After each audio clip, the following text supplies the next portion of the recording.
오늘 사도행전 22장 30절부터 23장 35절까지 말씀을 가지고 보호하심이라는 제목을 가지고 함께 말씀을 나누기를 원합니다. 22장 30절부터 23장 11절까지는 바울이 산헤드린 공회원들 앞에서 담대하게 변정하는 사도 바울의 모습을 기록을 하고 있습니다. 23장 12절부터 22절까지는 사도 바울을 죽이고자 하는 40명의 결사대가 음모를 꾸미고 또 그 음모를 하나님께서 파하고 보호하심이 기록되어 있습니다. 23장 23절부터 35절은 천부장이 바울의 신변을 보호하기 위해서 예루살렘에서 가이사라로 옮겨서 벨릭스 총독 앞에 세우는 사건을 기록하고 있습니다. 22장 30절부터 23장 11절 말씀을 보면 공회 앞에서 담대하게 증거하는 바울의 모습을 보게 됩니다.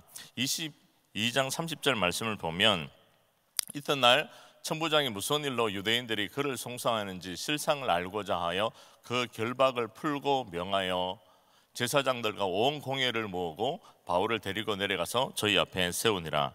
천부장이 무슨 일로 유대인들이 바울을 송사하는지 알고자 해서 공회원들을 모으고 바울을 그들 앞에 세웁니다. 이 산헤드린 공회의 구성원들을 보면 대제사장이 있고 대제사장을 제외한 70명의 공회원들이 있습니다. 그래서 70명의 공회원들로 구성을 되어 있는데요, 바울이 그들 앞에 서서 내가 이렇게 잘못했다 변명하는 것이 아니라 그들 앞에 서서 거침없이 담대하게 변증을 하고 있습니다. 23장 1절 말씀을 보면 내가 범사의 양심을 따라 하나님을 섬겼노라 이렇게 말씀을 하고 있어요. 이 범사의 양심을 따라 하나님을 섬겼다는 의미는 내 뜻이 아니라 내 마음대로가 아니라 주의 말씀, 주의 뜻을 따라서 하나님을 섬겼다는 것입니다.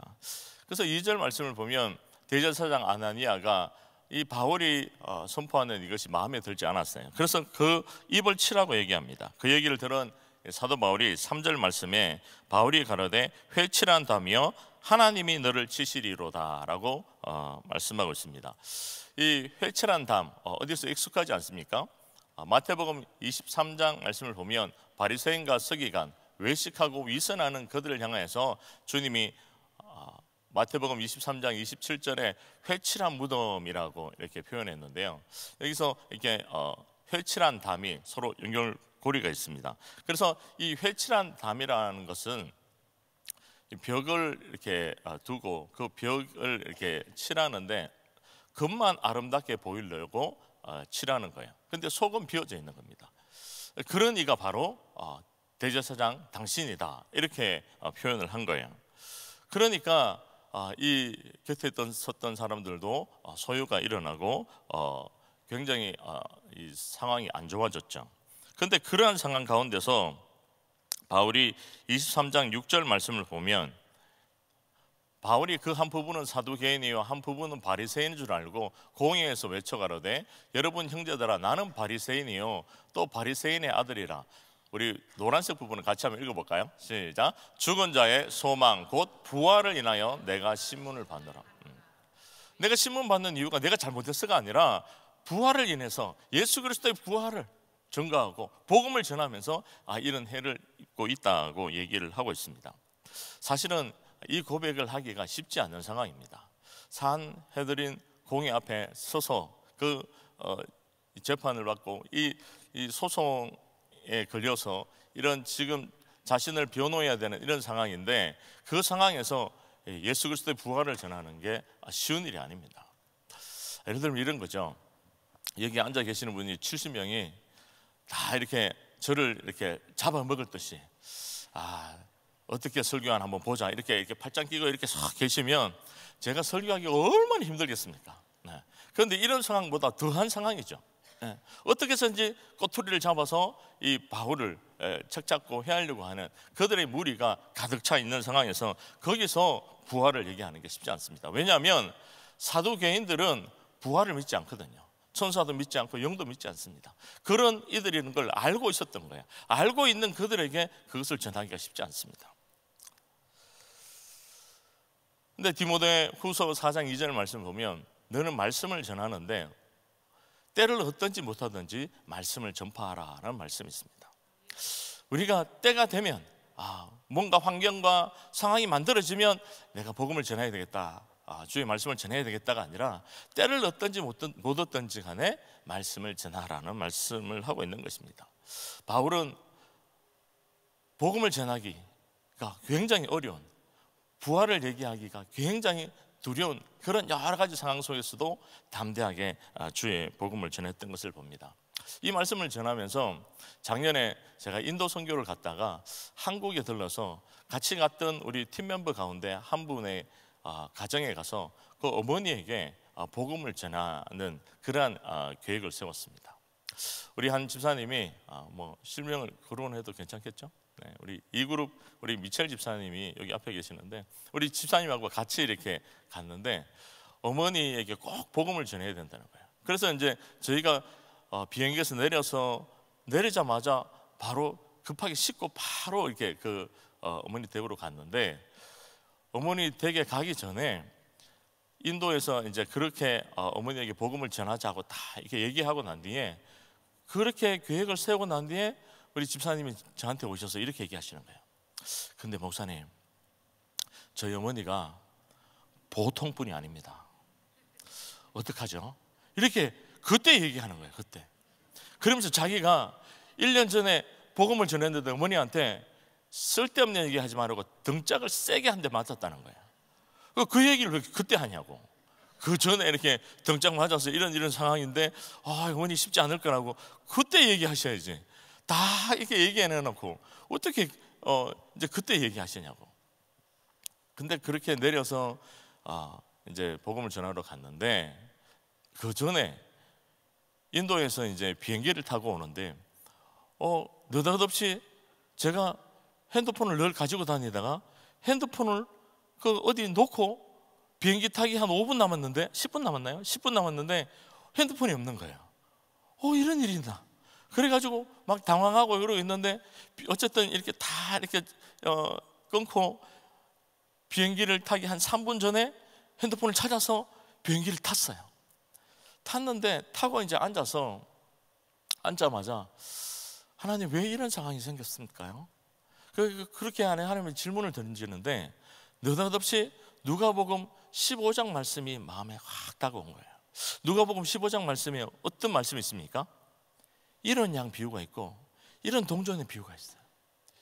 잃어버린 것을 다시 찾는. 그래서 제가 앉자마자 아내에게 이렇게 얘기했습니다. 여보, 이 어머니에게 복음 전하러 가는데 이 굳어져 있는 마음들이 열리고 예수님을 모시고 예수님을 영접하는 이 놀라운 은혜의 역사가 일어날 것 같다. 제가 믿음으로 선포했어요. 그런데 갔는데 어머니가 다 대기하고 계시면서 이 등짝 스매싱을 날리려고 하시는 게 아니라 막 그 버선발처럼 이렇게 밑에까지 달려 나오셔가지고요, 이렇게 참 이렇게 진수성찬을 이렇게 준비해 주시고 그렇게 하면서 이 어머니가 복음을 전했을 때 참 이렇게 눈물을 흘리시는 거예요. 그러고 난 뒤에 그 어머니가 얼마 전에 이렇게 TD에 오셔서 또 예수님 만나시고 지금은 그 부산 세계로 교회 가셔서 서울에 계셨던 집을 다 정리하고 부산에 가셔서 신앙생활을 하고 있고, 얼마 전에 이렇게 예배 시간에 간증을 하는 모습을 보면서 간증할 때 이제 남은 생에 얼마 안 됐지만 주를 위해서 살겠다고 이렇게 고백하시는 것을 들으면서 참 감사했습니다. 우리 옆에 있는 분들과 이렇게 한번 고백할까요? 때를 얻든지 못 얻든지 복음을 전합시다. 그렇습니다. 우리는 때가 되고서가 아니라 때를 얻든지 못 얻든지 복음을 전하는 은혜가 있기를 소망합니다. 오늘 한 절 말씀입니다. 사도행전 23장 11절 말씀인데요, 같이 한번 읽을까요? 시작. 그날 밤에 주께서 바울 곁에 서서 이르시되 담대하라, 내가 예루살렘에서 나의 일을 증거한 것 같이 로마에서도 증거하여야 하리라 하시니라. 아멘. 그날 밤에라고 말씀하고 있는데, 이 그날 밤은 언제를 가리킵니까? 바울이 예수님의 부활을 산헤드린 공회에서 얘기했을 때 바리새인과 사두개인 간에 큰 소동이 일어납니다. 근데 그 큰 소동이 그냥 분쟁으로 끝나는 것이 아니라 23장 10절 말씀을 보면 큰 분쟁이 생기니 천부장이 바울이 저희에게 찢겨질까 하여 라고 말씀하고 있어요. 큰 분쟁이 생겼습니다. 그냥 잠시 말다툼이 아니에요. 서로 이렇게 언쟁이 있었던 게 아닙니다. 큰 분쟁이 생겨서 자칫하면 이 바울이 찢겨지는, 그래서 이 찢겨질까 하여라의 원어를 찾아보니까요, 이런 의미가 있어요. 산산조각내다라는 뜻이 있습니다. 산산조각날 그러한 위기 가운데 처한 바울이라는 거예요. 그래서 큰 분쟁이 있어서 이 천부장이 바울을 데리고 들어가는 겁니다. 그래서 그날 밤에 그 위기를 경험하고 그런 절박한 상황을 경험한 그날 밤에 예수님께서 바울에게 나타나셨어요. 그런데 이 말씀을 한번 띄워주실래요? 23장 11절, 그날 밤에 주께서 바울에게 나타나셨는데 그냥 나타나신 게 아니라 오늘 말씀을 보면 바울 곁에 서서라고 표현하고 있습니다. 이런 표현이 많지는 않은데 바울 곁에 섰다는 거예요. 가까이 섰다는 겁니다. 바울과 친밀하게 만났다는 것을 말씀하고 있습니다. 그래서 주께서 뭘 말씀하셨습니까? 담대하라라고 말씀하셨습니다. 바울이 여러 가지 육체적으로도 정신적으로도 심리적으로 굉장히 좀 위축된 상황 아닙니까? 그때 주께서 담대하라고 말씀하신 거예요. 용기를 잃지 말라고 말씀하신 거예요. Take courage라고 영어로 표현하고 있는데요, 그냥 담대하라, 용기를 내라. 너 용기 내. 그런데 어느 주석을 보니까요, 이 정도가 아니라 참 이렇게 의미 있는 해석이라고 얘기해줬습니다. 이 표현을요, 담대하라는 이 의미가 확실한 믿음을 갖고 안심하라. 확실한 믿음을 갖고 안심하라. 이 바울을 향해서 위축되고 용기를 잃어버릴 수 있는, 또 여러 가지 이렇게 많이 연약해져 있을 수 있는 그때에 확신을 갖고 안심하라 라고 말씀하고 있다는 거예요. 무엇에 대한 확신입니까? 무엇에 대한 믿음입니까? 예수님이 함께 하고 계시다, 예수님이 함께 하신다는 것에 대한 확신과 믿음 가운데서 안심하라 라는 의미라는 것입니다. 일찍이 사도행전 18장 9절 10절 말씀을 보면 바울이 고린도에서 말씀을 전하는데, 이 복음을 전함에 있어서 이 유대인들이 대적하고 회방했습니다. 그때 예수님께서 동일하게 밤에 환상 가운데 18장 9절 말씀을 보면 바울에게 이렇게 말씀하십니다. 두려워 말며 잠잠하지 말고 말하라. 두려워하지 말고 복음을 전하라는 거, 두려워하지 말고 담대하게 전하라는 것입니다. 그럼 어떻게 두려워하지 않을 수 있고 어떻게 담대하게 전할 수 있냐는 거예요. 10절 말씀이 해답입니다. 10절 노란색 부분 같이 한번 읽을까요? 시작. 내가 너와 함께 있음에. 아멘. 내가 너와 함께 있음에. 바울이 두려워하지 않고 담대하게 전할 수 있는 이유, 그날 밤에 여러 가지 소요가 있고 연약해질 수 있는 그 상황 가운데서도 담대할 수 있는 이유, 주님이 함께 하시기 때문에, 주님이 함께 하시는 그 믿음 가운데 서 있으면 요동하지 않는다는 거예요. 그래서 사도행전 18장 10절 말씀에도 내가 너와 함께 하고 있음에 아무 사람도 너를 대적하고 해롭게 할 자가 없다라는 거예요. 주님이 함께 하시고 계시기 때문에. 오늘 이 새벽에 나온 우리 믿음의 식구들, 또 온라인에서 예배드리는 우리 믿음의 식구들에게도 주님이 동일하게 우리가 만난 여러 가지 어려움과 공고하고 연약해지고 또 낙심이 되는 상황 가운데서도 주님이 동일하게 우리에게 말씀하시는 거예요. 담대하라라고. 그냥 단순히 용기를 내라 이 정도가 아니라 내가 너와 함께 하고 있기 때문에 내가 너와 함께하는 그 믿음의 확신 가운데 흔들리지 않고 그 확실한 믿음 가운데 굳세게 서서 안심하라라고 말씀을 하고 있는 것입니다. 이 약속의 말씀을 붙들고 나아가는 저와 여러분들이 되시기를 예수님을 간절히 축원합니다. 그래서 예수님께서 바울에게 나타나셔서 담대하라고 말씀하시는 것으로 그치지 않고 그 21장 11절 이후로부터 보면 이렇게 말씀합니다. 내가 예루살렘에서 나의 일을 증거한 것 같이 로마에서도 증거하여야 하리라 라고 말씀하고 있어요. 이 본문이 오늘 읽은 12절과 16절 그 이후로부터 죽어지는 상황 전에 예수님께서 바울에게 나타나셔서 말씀하신 것이라는 거예요. 12절부터 16절 말씀이 어떤 내용입니까? 바울을 죽이겠다고 시금을 전폐하며 결사적으로 위협하는 40명의 결사대가 음모를 꾸면서 매복하여서 호심탐탐 바울을 죽이려고 기회를 엿보고 있을 때입니다. 말씀을 다 읽지는 못하겠지만 12절 말씀을 보면 바울을 죽이기 전에는 먹지도 아니하고 마시지도 아니하겠다. 23장 14절의 말씀을 보면요, 대제사장과 장로들에게 굳게 맹세합니다. 23장 15절 말씀을 보면 표준 세번역에 이렇게 번역하고 있는데요, 의외야 짜고서 우리는 그가 이곳에 이르기 전에 그를 죽여버릴 준비를 다 해놓았다. 이런 결사대가 준비하고 있었던 때입니다. 그 얘기를 23장 16절 말씀을 보면 바울의 조카가 그들이 매복하여 있다 함을 듣고 와서 영문에 들어가 바울에게 고한지라. 이 상황들을 바울에게 고한 거예요. 그런데 바울은 이 위기의 상황 그냥 대충 위기가 아닙니다. 그럼 매를 좀 맞고 끝나는 게 아니라 40명이 한 사람도 아니고 10사람도 아니라 40명이 자신을 죽이려고 해하고 눈을 시퍼렇게 뜨고 밥도 안 먹고 물도 마시지 않는, 그리고 충성맹세까지 한 그들이 버티고 도사리고 있는 그러한 상황이라는 거예요.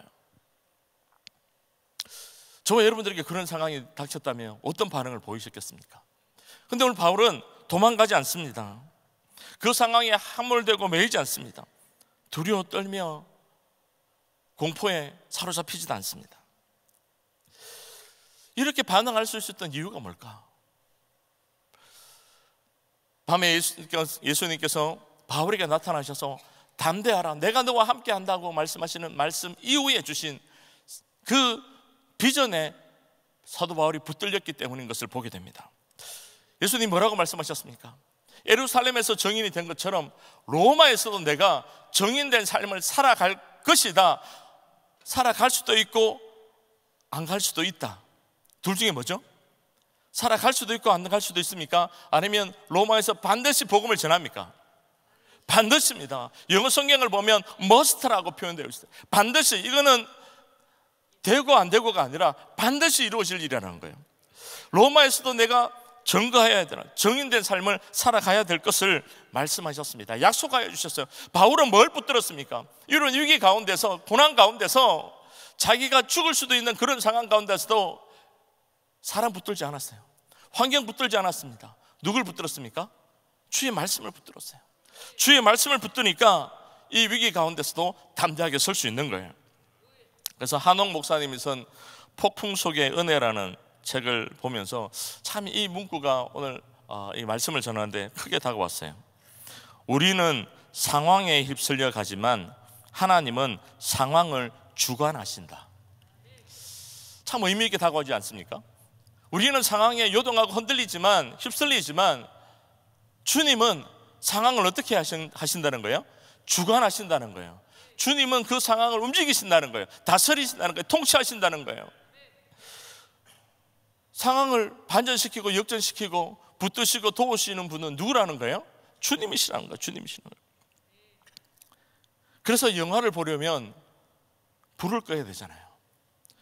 폭풍이 임하는 그러한 상황 가운데 임했을 때 내가 자랑하던 모든 인간적인 불들을 다 꺼버리면 놀랍게 그때부터 하나님의 꿈이, 하나님의 비전이 보이기 시작한다는 거예요. 이 바울은 거센 업무 가운데서 하나님 주신 이 거룩한 비전, 그 사명에 사도 바울은 붙들렸습니다. 그러니까 그 하나님 말씀을 붙드니까 그 공격과 방해와 그 거센 그들의 업무 가운데서도 흔들리지 않았다는 거예요. 오늘 예배 가운데 나오신 저와 여러분들이 그랬으면 좋겠습니다.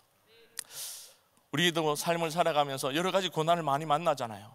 가정적으로, 또 이 자녀들로 인해서, 또 이렇게 경제적으로, 신분적으로, 또 미국 땅에 살아가면서 내 영적인 부분도 참 많이 이렇게 무너져 가고 있는 듯한 이런 상황을 만날 때, 그때 우리가 클릭해야 될 것이 있습니다. 나를 의지하고, 상황을 의지하고, 환경을 의지하고, 사람을 의지하는 것이 아니라 그때 주의 말씀을 붙들고 모든 불을 끄고 내가 의지해야 될 모든 것을 끄고 주만 바라보고 주님만 붙드는 저와 여러분들이 되시기를 예수님을 간절히 축원합니다. 그래야 말씀을 붙들어야 요동하지 않는 거죠. 바울이 말씀을 붙들었습니다. 그러니까 하나님께서 어떻게 도우셨어요?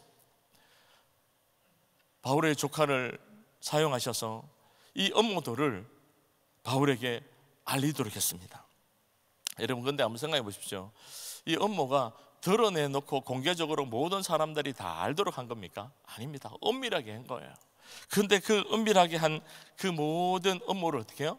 알고 바울에게 얘기합니다. 그리고 하나님께서 천부장의 마음을 움직여 주셨어요. 그래서 결국 23장 23절 말씀을 보면 이렇게 말씀합니다. 23장 23절 말씀, 백부장 둘을 불러 이르되 밤 제3시에 가이사라까지 갈 보병 200명과 마병 70명과 창군 200명을 준비하라 하고, 이렇게 군사들을 준비시키셨어요.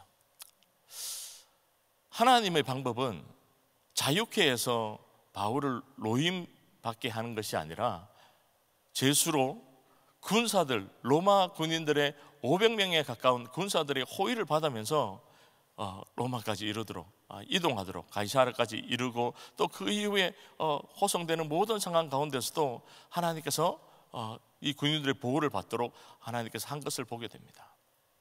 우리는 생각하기에 여기서 빨리 노임을 받고 자유케 되어지면 좋지 않을까라는 생각을 합니다. 이 고난이 빨리 끝나고 지나가면 좋겠다라는 생각을 합니다. 그러나 하나님의 방법은 제수의 신분이지만 그 제수의 신분인 바울을 로마 군인들이 호위해서 가도록, 그리고 제수의 신분에 서서 왕들 앞에, 임금들 앞에, 총독들 앞에 서서 내가 만난 예수 그리스도, 그 복음을 담대하게 전하도록 하시고자 하는 하나님의 원대한 위대한 계획들이 그 가운데 숨어 있었던 것을 봅니다.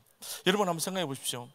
바울이 제수가 아니었으면 그 총독들 앞에서 서서 복음을 전할 수 있겠습니까? 왕 앞에 쉽게 서서 복음을 전할 수 있겠어요? 그런데 제수의 신분이니까 왕 앞에 서서 담대하게 복음을 전하고 또 그들에게 변증할 수 있었던 것을 봅니다. 사도행전 26장 21절 22절을 읽고 마무리하려고 하는데요, 26장 21절 22절 말씀을 보면 유대인들이 성전에서 나를 잡아 죽이고자 하였으나 22절 보면요, 하나님의 도우심을 받아 내가 오늘까지 서서 높고 낮은 사람 앞에서 증거하였다라고 고백하고 있습니다. 누구의 도우심으로요? 하나님의 도우심으로. 하나님의 도우심으로 이 사명을 감당할 수 있었고, 하나님의 도우심으로, 하나님의 보호하심의 은혜가 있어서 내가 이 비전을 품고 요동하지 않고 갈 수 있음을 고백하고 있습니다. 말씀을 맺겠습니다. 하나님은 하나님의 방법으로 우리를 보호하고 인도하여 주십니다. 그 하나님은 오늘도 우리에게 담대하라고 말씀하십니다. 내가 너와 함께 할 것을 믿는 믿음의 확신 가운데 거하고 안심하라고 말씀하십니다. 그리고 믿음의 눈을 떠서 주를 보라고 말씀하십니다. 뿐만 아니라 우리에게 거룩한 비전을 주시고 사명을 주십니다. 현실에 안주하지 않도록 끊임없이 선교적 교회인 우리 은혜 공동체 안에서 열방을 품고 영혼을 구원하는 거룩한 비전을 저와 여러분들에게 주셨습니다. 그 가운데 거하는 저와 여러분들이 여러 가지 고난들을 경험하지만, 그러나 그 고난이 고난으로 끝나지 않고 하나님께서 반드시 함께해 주셔서 그 고난 가운데서 하나님의 놀라운 역사, 그 비전들을 이루어 가실 줄 믿습니다. 그 고난을 역전시키셔서 하나님께서 축복의 통로로 만들어 주실 줄 믿습니다. 오늘 예배 가운데 나온 저와 여러분들에게 주님 동일하게 이것을 레마로 주시고 계세요. 내가 너와 함께한다, 안심하라. 그래서 오늘 우리가 함께 부를 찬양이에요. 왜 나만 겪는 고난이냐고 불평하지 마세요라는 찬양인데요, 그 후렴 찬양을 보면 힘을 내세요, 힘을 내세요. 주님이 손잡고 계시잖아요. 주님이 나와 함께 하심을 믿는다면 어떤 역경과 고난도 이길 수 있잖아요. 이 고백이 저와 여러분들의 살아있는 믿음의 고백이 되어져서 주님을 만나고 거룩한 비전으로 충만한 저와 여러분들이 다 되시기를 예수님으로 간절히 축원합니다. 기도하시겠습니다. 사랑해 주님 감사합니다.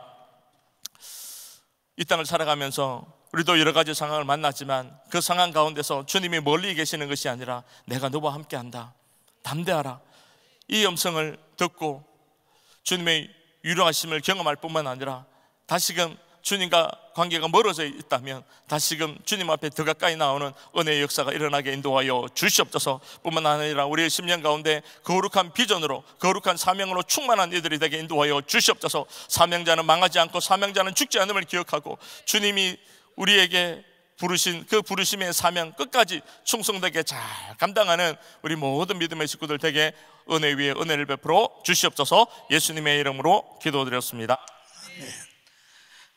우리 말씀 생각하시면서 나가실 때 떡이 준비되어 있습니다. 제가 그 광고를 못했는데요. 떡이 준비되어 있어서 오늘 제이선 집사님이 이렇게 렉터로 섬기시면서 우리 믿음의 식구들이 참 주의 은혜 가운데 거할 수 있도록 소망하면서 이렇게 떡을 준비했는데요. 나가시면서 맛있게 드시면 감사하겠습니다. 김동철 목사님만 보면 떡이 생각납니다. 오늘 사실 제가 대접하려고 그랬는데 우리 제이슨 집사님이 다음 렉터입니다. 그래서 이 떡을 드시는 분들은 먹은 게 있잖아요. 다음 205기를 위해서 기도해 주시면 좋겠습니다. 자, 왜 남한 겪는 고난이요? 같이 찬양합니다.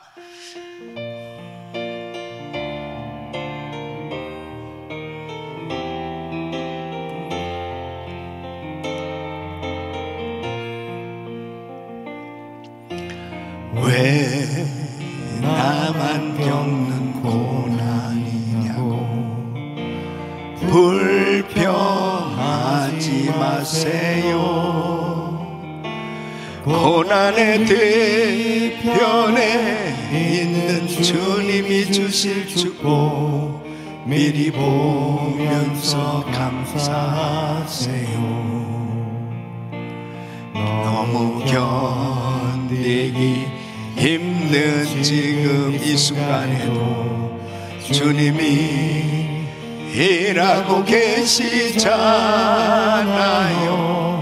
남들은 지쳐 앉아 있을지라도 당신만은 일어서세요. 두 손을 높이 드시고 힘을 내세요. 힘을 내세요. 주님이 손잡고 계시잖아요. 주님이 나와 함께함을 믿는다면 어떤 역경도 이길 수 있잖아요. 왜 이런 슬픔 찾아왔는지 원망하지 마세요. 당신이 너보다 주님께 받은 은혜 더욱 많음에 감사하세요. 너무 견디기 힘든 지금 이 순간에도 주님이 일하고 계시잖아요. 남들은 지쳐 앉아 있을지라도 당신만은 일어서세요. 힘을 내세요. 힘을 내세요. 힘을 내세요. 주님이 손잡고 계시잖아요. 주님이 나와 함께함을 믿는다면 어떤 역경도 이길 수 있잖아요. 힘을 내세요. 힘을 내세요. 힘을 내세요. 주님이 손잡고 계시잖아요. 아멘. 주님이 나와 함께함을 믿는다면 어떤 고난도 이길 수 있잖아요. 아멘. 하나님은 고난 가운데 환난 가운데 부르짖는 성도들의 기도를 응답해 주십니다.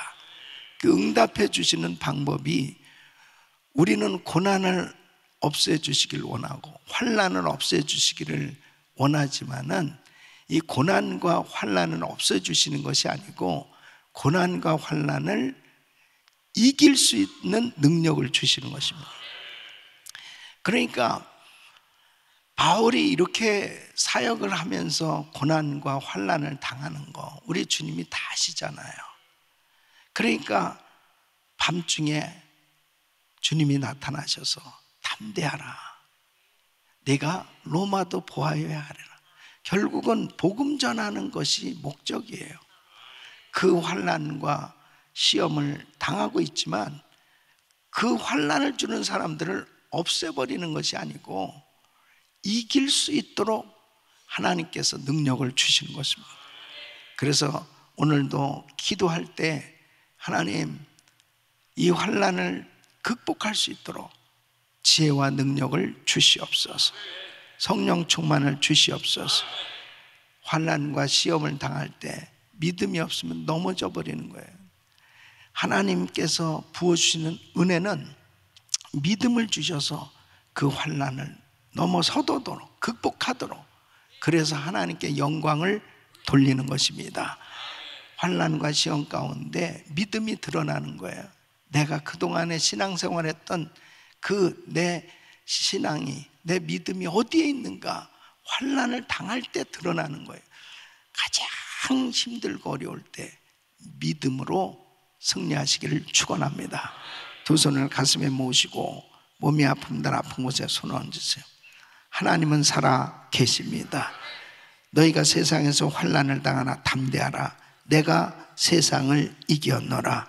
세상을 이기신 예수님, 그 주님을 온전히 의지하기를 원합니다. 하나님, 이 시간 육신의 질병으로 정말 힘든 시간을 겪는 성도들이 있습니다. 또 경제적인 어려움으로 정말 힘든 그런 시간을 겪는 성도들도 있습니다. 관계의 어려움으로 정말 힘든 고난의 시간을 겪는 분들도 있습니다.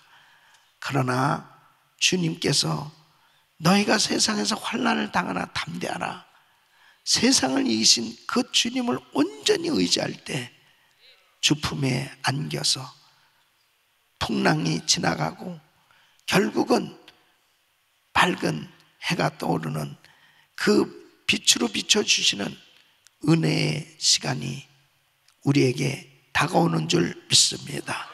끝까지 승리하게 하여 주시옵소서. 끝까지 믿음 지키게 하여 주셔서 아버지 하나님, 하나님의 영광을 보게 하여 주옵소서. 예수 그리스도의 이름으로 병원이 모든 암세포는 없어질지어다. 모든 병만 떠나 갈지어다. 사업장의 역사는 더러운 악한 것들은 떠나 갈지어다. 가정의 역사는 흑암의 세력은 떠나 갈지어다.